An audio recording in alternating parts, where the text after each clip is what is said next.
हाँ जी, हमारी जो एक्सरसाइज 5.2 चल रही है उसके अंदर हमने कंटिन्यूटी में करना है हमारा क्वेश्चन नंबर 8। और जो हमारा क्वेश्चन नंबर 8 है वो क्या कह रहा है कि an AP consist of 50 terms. एक एपी है जो 50 टर्म्स की बनी हुई है, मतलब हमारे पास जो एन है वो कितना है 50, of which third term is 12 and last term is 106। Find the 29th term. तो देखिए कैसे करेंगे इस क्वेश्चन को। हमारे पास जो एपी दी हुई है उसके अंदर नंबर ऑफ़ टर्म्स कितनी है 50, क्योंकि उन्होंने क्या बोला हुआ है एपी कंसिस्ट ऑफ 50 टर्म्स, जिसके अंदर थर्ड टर्म मीन्स A3 वो कितना दिया हुआ है हमें 12 दिया हुआ है, and last term is 106। Last term means A50, क्योंकि टोटल नंबर ऑफ टर्म्स 50 है। ठीक है, तो लास्ट टर्म A50 होगी और वो कितनी दी हुआ है हमें 106। हमने निकालना क्या है, हमने निकालना है A29, इसको हमने निकालना है। ठीक है जी, तो अब क्या करेंगे हम, हमारे पास A3 दिया हुआ 12, A3 का फॉर्मूला लगाएंगे। A3 किसके इक्वल होगा A + 2D, और ये किसके इक्वल दिया हुआ है 12 के। हमें A50 दिया हुआ है, उसका फॉर्मूला क्या होएगा A + 49D, और वो किसके इक्वल दिया हुआ है 106 के। ठीक है जी, अब इसको सिंप्लीफाई करेंगे। जब सिंप्लीफाई करेंगे इसका साइन चेंज हो गया, ये सेकंड इक्वेशन जो होती है उसके साइन चेंज होते हैं। ये माइनस का हो गया, ये भी माइनस का हो गया, ये भी माइनस का हो गया, ए और ए कट गए। ठीक है जी, जब इनको सब्ट्रैक्ट करेंगे ये आ गया -47D, और यहाँ पे 106 में से हम क्या माइनस करेंगे 12 माइनस करेंगे, तो ये कितना आ गया 94, और 106 माइनस का है तो -94 आ गया। ठीक है, जब हम डी की वैल्यू निकालेंगे वो आएगा -94 अपॉन -47, और 47 पे ये कितने पे जाता है 2 पे चला जाता है, तो हमारा डी कितना आ गया 2, क्योंकि ये माइनस और ये माइनस क्या हो गए आपस में ख़त्म हो गए। अब डी की वैल्यू 2 आ गई है। अब डी की वैल्यू हम किसी भी एक इक्वेशन में पुट करेंगे। मान लीजिए मैं फर्स्ट इक्वेशन ले रही हूँ, इसके अंदर मैं क्या करूँगी डी की वैल्यू 2 पुट करूँगी। ठीक है, तो a प्लस कितना आ गया हमारे पास 2 × 2 4 आ गया, और ये किसके इक्वल है 12 के, तो a किसके इक्वल आएगा 12 - 4, तो हमारा a कितना आ गया जी 8। अब a की वैल्यू आ गई हमारे पास और d की वैल्यू आ गई। क्लियर है जी। अब हमने निकालना क्या था, हमने निकालना था A29। अब A29 का हमारा जनरल फार्मूला के अकॉर्डिंग ये क्या बनेगा A + 28D। ए की वैल्यू पुट करते हैं, ए की वैल्यू कितनी है 8 + 28 × डी की वैल्यू कितनी है 2, ये आ गया 8, प्लस इनको मल्टीप्लाई कर देंगे 56, और इनको प्लस करने पे क्या आ जाएगा हमारा आंसर 64। ठीक है जी, ये हमारा आंसर आ गया जो कि A29th टर्म थी। ये था हमारा क्वेश्चन नंबर 8। तो चलिए मूव करते हैं अब क्वेश्चन नंबर 9 की तरफ। क्वेश्चन नंबर 9 क्या कह रहे हैं, ध्यान से देखिए। क्वेश्चन नंबर 9 कह रहे हैं if the third and the 9th term of the AP are 4 and -8 respectively. मतलब थर्ड टर्म दी हुई है एंड 9th टर्म दी हुई है। थर्ड टर्म कितनी दी हुई है 4, और 9th टर्म कितनी दी हुई है -8। तो क्वेश्चन क्या बोल रहे हैं which term of this AP is 0, कि ये जो AP सीरीज़ है उसके अंदर कौन सी टर्म 0 होगी। तो कौन सी टर्म कह रहे हैं, तो हम उसको क्या मानेंगे nth टर्म मान लेंगे, कि मान लीजिए जो nth टर्म है वो क्या है 0, क्योंकि यहाँ पे हमने n फाइंड आउट करना है। तो हमें A3 दिया हुआ 4, A3 को लिखेंगे क्या बनेगा A + 2D, जो कि क्या दिया हुआ 4, और क्या दिया हुआ A9, जिसको लिखेंगे A + 8D, और ये दिया होगा -8। अगेन इनको सिंप्लीफाई करेंगे, ये जो सेकंड इक्वेशन है इसके साइन चेंज होंगे, ये 8 माइनस का प्लस का हो जाएगा, ये a और a कट गए, इनको जब माइनस करेंगे ये आएगा -6D, और ये प्लस का हो गया तो ये कितना बन गया जी 12। तो d किसके इक्वल हो जाएगा 12 अपॉन -6, और d हमारा आ गया -2। ठीक है जी, अब d की वैल्यू पुट कर देते हैं। तो हमारी जो इक्वेशन है कोई भी एक ले सकते हैं, वो ये है। इसके अंदर हम d की वैल्यू -2 पुट करेंगे, तो ये बन गया a + -2 × 2 4 = 4। तो a किसके इक्वल आएगा 4, ये -4 उधर जाके क्या बन जाएगा +4, तो a किसके इक्वल आ गया हमारा 8। अब वो बोल रहे हैं कि कौन सी टर्म 0 है, तो हमने क्या लिया था nth टर्म 0 है, तो इसका फॉर्मूला लगाएंगे a + n - 1 × d = 0। a की वैल्यू पुट करेंगे 8, n हमें नहीं पता, n-1 d की वैल्यू पुट करेंगे, -2 इक्वल्स टू क्या है 0। अब n-1 ये -2 आगे लिख लेते हैं, इक्वल्स टू ये जो 8 है वो उस साइड जाएगा और क्या बन जाएगा -8। तो -2 इंटू n-1 किसके इक्वल आ गया जी -8 के। अब ये -2 उधर लेके जाएंगे, इधर मल्टीप्लाई में है और उधर जाके क्या हो जाएगा डिवाइड। तो n-1 किसके इक्वल आ गया, ये बन गया हमारा 4। तो n किसके इक्वल आ गया 4 + 1 कितना आ गया जी 5। तो यहाँ पे क्या पूछा था, कौन सी जो टर्म है वो 0 आएगी, तो हमारा आंसर क्या आएगा 5th टर्म। मतलब इस AP सीरीज़ के अंदर जो 5th टर्म होगी वो क्या होगी 0 होगी। ठीक है जी, क्लियर हो गया होगा। तो चलिए अब मूव करते हैं नेक्स्ट क्वेश्चन की तरफ, जो कि है क्वेश्चन नंबर 10।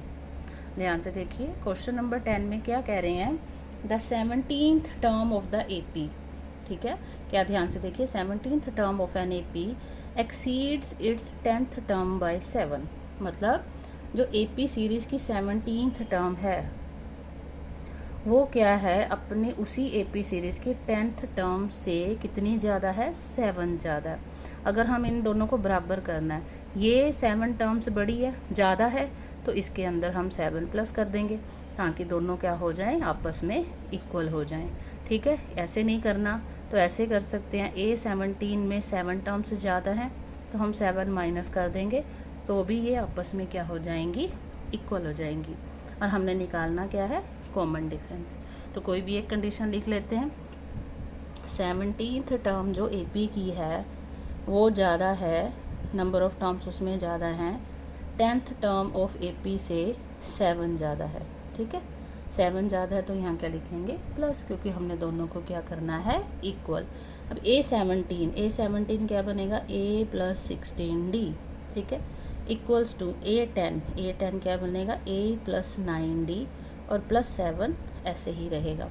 अब क्या कर सकते हैं, दोनों साइड इक्वल है, दोनों साइड इक्वल है तो ये A और ये A आपस में कट जाएगा। या ऐसे कह सकते हैं कि सभी को जब एक साइड लेके जाएंगे तो A और A आपस में माइनस हो जाएंगे। तो हमारे पास क्या रह गया 16D = 9D + 7। अब D वाली टर्म्स एक पास कर लेंगे एक साइड को, ये 9D उधर जाके माइनस हो गया और इधर क्या रह गया हमारे पास 7। ठीक है, अब इनको माइनस करेंगे तो ये कितना आ गया जी 7D। ठीक है जी, 7D किसके इक्वल आ गया 7 के इक्वल। तो D निकाल लेंगे, 7 / 7 D कितना आ गया जी 1। तो हमने क्या निकालना था कॉमन डिफरेंस, तो हमारा कॉमन डिफरेंस कितना आ गया 1 आ गया। ठीक है जी, तो चलिए मूव करते हैं नेक्स्ट क्वेश्चन की तरफ। नेक्स्ट क्वेश्चन जो है हमारा वो है क्वेश्चन नंबर 11। क्वेश्चन नंबर 11 में हमें एक AP सीरीज़ दी हुई है और हमें क्या पूछा है कि which term of the AP, कि इस AP सीरीज़ की कौन सी टर्म, कहते will be 132 more than it's 54th term, कि इस AP सीरीज़ की कौन सी टर्म है जो कि इस AP सीरीज़ की 54th टर्म से 132 ज़्यादा है। ठीक है, तो वो जो टर्म कौन सी है वो कह रहे हैं, उसको हम लेट कर लेंगे कि लेट द रिक्वायर्ड टर्म, जो हमारी टर्म जो हमने लेट करनी है वो क्या है AN। अब क्वेश्चन क्या कह रहे हैं कि ये जो AN है ये इसी AP सीरीज़ की 54th टर्म से कितनी ज़्यादा है 132 ज़्यादा है, ये ज़्यादा है। अगर ये ज़्यादा है तो तभी इसके में हमने क्या किया 132 प्लस किया। ठीक है जी, अब क्या करेंगे, अब पहले हम इस साइड पे हमारी जो AP सीरीज़ दी हुई है, दी है 3, 15, 27, 39 एंड सो ऑन। इसके अंदर A देख लेते हैं, A कितना हो जाएगा 3, D निकालेंगे, D आएगा 15 - 3 कितना आ जाएगा 12 आ जाएगा। ठीक है, अब AN का फॉर्मूला लगा देते हैं। AN का फॉर्मूला क्या होगा A + n-1 × D, और A54 का फॉर्मूला क्या होएगा A + 53D और +132 ऐसे ही रहेगा। ठीक है जी, वैल्यूज़ पुट कर लेते हैं। A की वैल्यू क्या पुट करेंगे 3 + n-1, D की वैल्यू 12 = A की वैल्यू 3 + 53 × D की वैल्यू कितनी आएगी 12 प्लस कितना है हमारे पास 132। ठीक है जी।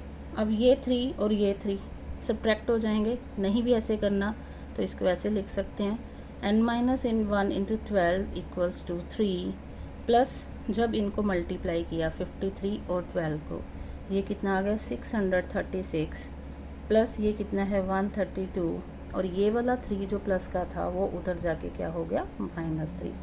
तो ये 3 और ये 3 कट गए, तो n-1 इंटू 12 किसके इक्वल आ गया, जब हम इन दोनों को क्या करेंगे प्लस करेंगे, इन दोनों को प्लस करने पे हमारे पास आंसर आया 768। अब हम क्या करेंगे, n-1 को 12 से मल्टीप्लाई करेंगे, मतलब ये जो 12 है पहले n से मल्टीप्लाई होगा, ये आ गया 12n माइनस 12 अब 1 से मल्टीप्लाई होगा, ये आ गया 12 और ये किसके इक्वल आ गया 768 के।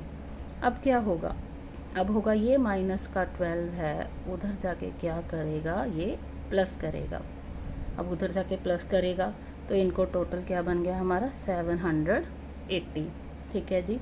अब n निकालना है तो 780 के साथ ये 12 क्या होगा डिवाइड होगा, जब डिवाइड किया हमारा आंसर क्या आ गया जी 65।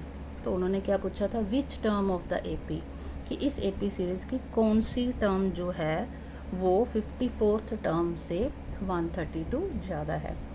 तो हमारा आंसर क्या आएगा, हमारा आंसर आएगा 65th टर्म। ठीक है जी, आंसर क्या आएगा 65th टर्म। तो चलिए जी नेक्स्ट क्वेश्चन की तरफ चलते हैं। नेक्स्ट क्वेश्चन है क्वेश्चन नंबर 12। ध्यान से देखिएगा, क्वेश्चन नंबर 12 में 2 एपी की बात कर रहे हैं। क्या क्वेश्चन कह रहे हैं, 2 APs have the same common difference. 2 AP series हैं जिनका कॉमन डिफरेंस सेम है और the difference between their 1000th term is 100। उनकी 1000th टर्म में जो डिफरेंस है, सॉरी 100th टर्म में जो डिफरेंस है वो 100 है और हमने डिफरेंस क्या निकालना है, उनकी 1000th टर्म के अंदर डिफरेंस निकालना है। क्या करना है इसमें, पहले तो 2 एपीज़ दी हुई हैं तो हम लेट कर लेते हैं जो फर्स्ट एपी है, क्योंकि उनकी आइडेंटिफिकेशन अलग अलग होनी चाहिए दोनों एपीज़ की। तो जो फर्स्ट एपी है उसको क्या लेट करेंगे हम, देखिए फर्स्ट एपी को स्मॉल लेटर से डिनोट कर देंगे, जैसे A1 A2 A3 and so on. और जो सेकंड एपी है उसको क्या करते हैं कैपिटल लेटर से A1 A2 A3 and so on. और क्या दिया हुआ है यहाँ पे, कहते दोनों का कॉमन डिफरेंस सेम है, तो हम क्या करेंगे जो कॉमन डिफरेंस है दोनों का उसको क्या लेट करेंगे D लेट कर लेते हैं, दोनों के अंदर D ही चलेगा, ये वाला स्मॉल क्यों, क्योंकि दोनों का कॉमन डिफरेंस सेम है। ठीक है, ये कॉमन डिफरेंस D है, किसके लिए ध्यान में रखिएगा, फॉर बोथ एपीज। ठीक है, अब हमें गिवन क्या दिया हुआ है, हमें कहते जो 100th टर्म का डिफरेंस है दोनों एपी सीरीज़ का, मतलब यहीं कहीं जाते जाते ये 100 आएगा और यहीं कहीं जाते जाते इसके अंदर भी 100th टर्म आएगी, दोनों का जो डिफरेंस है वो किसके इक्वल दिया हुआ है 100 के इक्वल दिया हुआ है। और हमने निकालना क्या है, यही सीरीज़ के आगे जाते जाते कहीं पे 1000th टर्म भी आएगी और इसके अंदर भी कहीं पे 1000th टर्म आएगी, उनका डिफरेंस हमने क्या करना है निकालना है। अब ये हमें गिवन दिया हुआ है, फॉर्मूला लगाएंगे, इसका जनरल टर्म का फॉर्मूला क्या बनेगा, A + 99D बनेगा, क्योंकि 100 टर्म है, एक कम होता है माइनस। अब इसका लिखेंगे, इसका क्या आएगा A + 99D। और यहाँ पे D मैंने स्मॉल ही लिखा, क्यों, क्योंकि मैंने दोनों के लिए कॉमन डिफरेंस सेम होने करके क्या किया था D लिया था कॉमन डिफरेंस। ठीक है, इतना क्लियर हो गया होगा।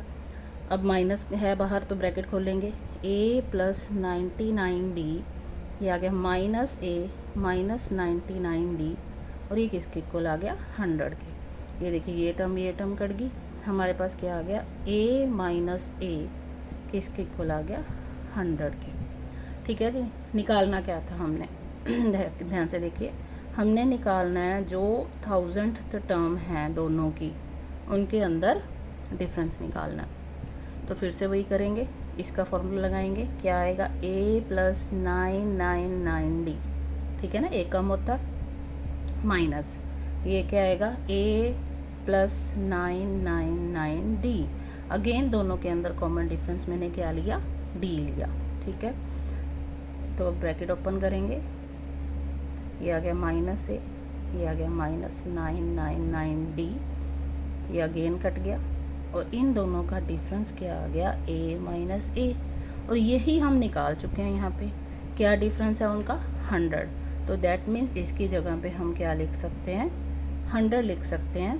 कहाँ से लिया ये 100, फ्रॉम 1, यहाँ जो हमने नंबर 1 दिया था। ठीक है, दैट मीन्स जो हमें क्वेश्चन पूछा है what is the difference between their 1000th term, तो हमारा आंसर क्या आ गया कि जो डिफरेंस बिटवीन 1000th टर्म है वो क्या है, 100 है।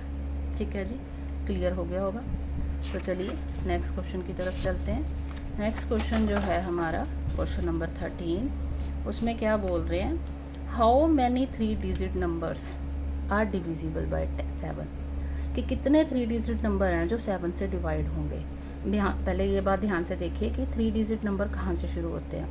3 डिजिट नंबर जो हैं वो शुरू होते हैं 100 से। ठीक है, अब हमने देखना है कि क्या 100 7 से पूरा पूरा डिवाइड होता है। डिवाइड करके देख लो कि क्या ये 7 से पूरा पूरा डिवाइड होता है। तो देखिए 7 से पूरा पूरा डिवाइड नहीं होता, रिमाइंडर बच रहा है 2। ठीक है, दैट मीन्स इसके आगे वाली टर्म्स देखनी पड़ेंगी कि जो वो नंबर ढूंढना है कि जो 7 से फुल्ली डिवाइड हो। अब इसका 14th मल्टीपल तो जो है वो डिवाइड नहीं हो रहा, ये 14th मल्टीपल हो गया ना, वहाँ पे 2 रिमाइंडर बच रहा है। तो अगला नंबर देख लेंगे, जैसे मान लो 15th नंबर देख लेंगे, मल्टीपल देख लेंगे, तो वो कितना आ गया, 105। दैट मीन्स ये जो 105 है ये 7 से क्या होगा, पूरा पूरा डिवाइड होगा। तो जो हमने एपी सीरीज़ बनानी है, दैट मीन्स उसकी जो फर्स्ट वो आ गया नंबर, फर्स्ट टर्म आ गई, जो ऐसे ले लीजिए, जो फर्स्ट टर्म आ गई वो कितनी आ गई, 105। ठीक है, इसी तरह से जैसे हमने किया था कि 3 डिजिट नंबर जो होता है उसका फर्स्ट जो 3 डिजिट नंबर होता है वो 100 होता है। इसी तरह से हम देखेंगे लास्ट 3 डिजिट नंबर क्या होता है, लास्ट 3 डिजिट नंबर होता है 999। अब इसको भी डिवाइड करके देख लीजिए 7 से, तो ये कितना आएगा, देखो मैं डिवाइड कर रही हूँ। ठीक है जी, डिवाइड करने पे हमारा क्या रिमाइंडर बचा, 5 बचा। दैट मीन्स कि ये डिवाइड नहीं हो रहा, तो इससे 5 कम जो होगा वो इससे पूरा पूरा डिवाइड होगा। तो 999 से जो 5 कम है वो कौन सा होता है, 994 होता है। तो दैट मीन्स जो हमारी लास्ट टर्म होएगी वो क्या होएगी, 994। ठीक है, इतना हमें पता लग गया। तो चलिए एपी सीरीज़ बनाते हैं। जो हमारी एपी सीरीज़ बनेगी वो क्या बनेगी, फर्स्ट टर्म कितनी थी, 105। अब 7 के डिविजिबल हैं, दैट मीन्स 7 प्लस करते जाएंगे, इसके अंदर 7 प्लस करेंगे, ये आएगा 112, फिर 7 प्लस करेंगे, ये आएगा 119, और ऐसे चलता जाएगा। और लास्ट टर्म क्या आएगी हमारी, 994। ठीक है, निकालना क्या है हमने निकालना है हाउ मैनी 3 डिजिट नंबर्स, कि कितने नंबर हैं, मतलब नंबर ऑफ टर्म्स निकालना है, मतलब कि n निकालना है।